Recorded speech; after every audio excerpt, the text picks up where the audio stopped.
Welcome back to the podcast. Today we're joined by one of the greatest rulers in world history, a man who went from being a fierce conqueror to a champion of peace, tolerance, and compassion. From ancient India, please welcome Emperor Ashoka the Great. Thank you.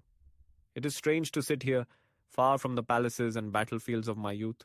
But wisdom, like a river, finds new shores. That's beautifully put. Let's start with your story. You began as a ruthless conqueror, expanding the Maurya Empire through war. But after the Battle of Kalinga, you changed completely. What happened? Kalinga was victory, yes, but a victory that tasted of ash. Over 100,000 lives were lost. When I walked the battlefield afterward, I did not see triumph. Only widows, orphans, and corpses. I realized I had conquered a land, but lost my soul.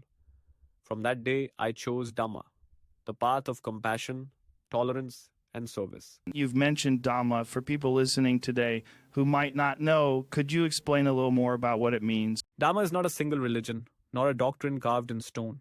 It is a way of living rooted in respect for parents, for teachers, for animals, for all beings. It is honesty in speech, fairness in judgment, generosity to the poor, and forgiveness to the enemy.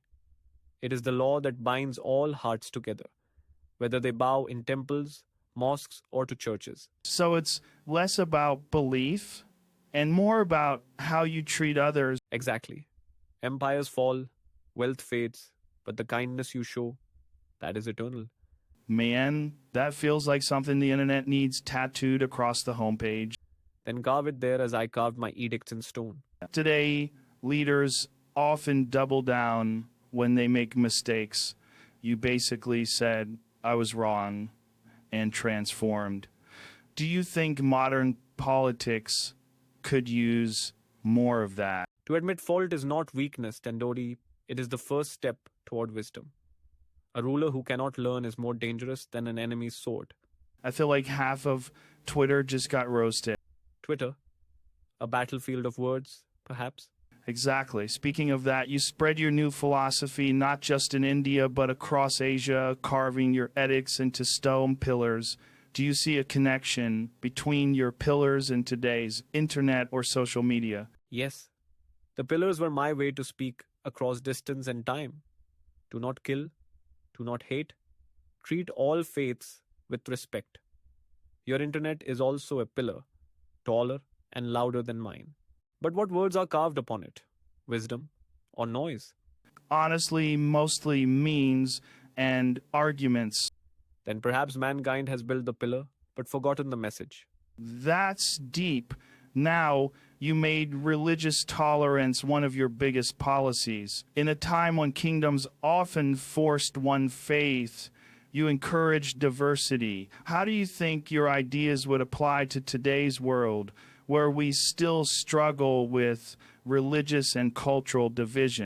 The truth is not diminished when shared. Whether man prays to Vishnu, to the Buddha, or to no God at all, what matters is whether he lives with kindness. Division comes not from faith itself, but from pride and fear.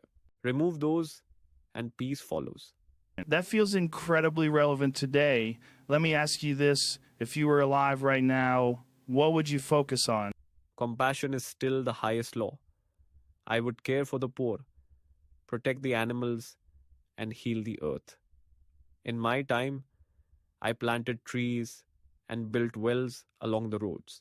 In yours, I would plant forests, clean rivers, and ensure all children learn, not just the wealthy. So you'd basically be leading the climate change movement and fighting inequality. If the earth burns and the hungry starve, no empire can stand, no matter how tall its walls.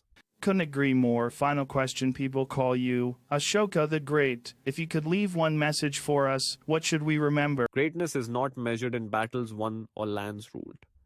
True greatness is measured in compassion, justice, and the peace you leave behind. Build your world on those pillars, and your name will endure longer than mine. Powerful words from a powerful guest, Emperor Ashoka. Thank you for joining us. Thank you. May your listeners find their own path of peace. That's it for this episode of Experience of the Past.